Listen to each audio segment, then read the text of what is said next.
In this video, I will be attempting to respond to a report mentioned in the Toronto Star and the CBC. At first, I had a lot of trouble finding the report that was mentioned, but I managed to get in contact with the report's author, Dr. Carl James. Dr. James is the director of the York Centre for Education and Community at York University. He's known internationally for his work in equity in relation to race, class, gender, immigration, and citizenship. Using his report, plus the Toronto District School Board's own census data as a starting point, links in the description, I managed to put together a decent picture of the TDSB's treatment of their students.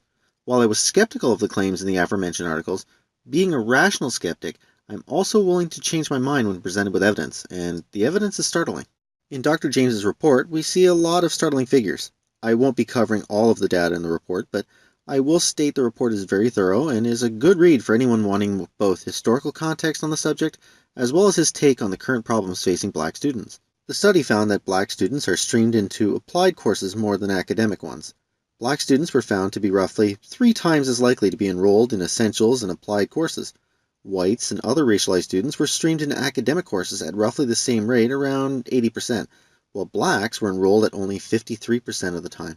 Black students are also twice as likely to drop out of school than other students, and are twice as likely to have to return for further education after their 5th year. Now, you would think that third-generation black students would fare better, as all of them were born in Canada, and you would think that they should have a firm grasp of the language and be more in tune with Canadian culture, and that this would help eliminate barriers in schools. But you'd be wrong.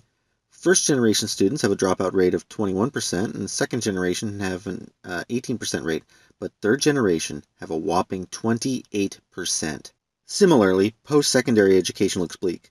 While other racialized students actually fare better for post-secondary education than whites, blacks are almost half as likely to be accepted into university. They have a slight edge when applying to college, but sadly they are 43% likely not to even apply for post-secondary education. That's not only near double the other races, that's almost half their student population. And just like before, the later generations do even more poorly than the earlier ones. Black students are also more likely to be seen as needing special education, but not in the good way, as they are 1/10 as likely as a white student to be deemed gifted, and 1/5 as likely as any other racialized group.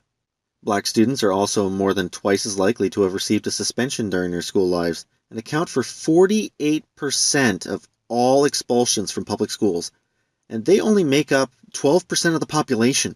The report goes on to describe rather bleak outcomes for black students, ranging from racial bias in placing students in special needs or disabilities courses despite their abilities, streaming them into applied courses rather than academic, as well as a lack of funding for schools in poorer neighborhoods, preventing students from even having access to advanced learning courses.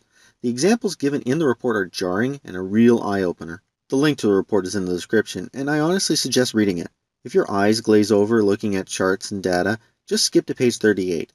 Put yourselves into the shoes of one of these students and really think how well you might have done in their place. Dr. James's report tells the tale of the normalization of low racial expectations and poor outcomes for black students. Now, being a rational skeptic, I didn't want to just take his word for it, so I dug deeper and got into the Toronto District School Board's census reports from 2012, and the data there just further backs up this picture.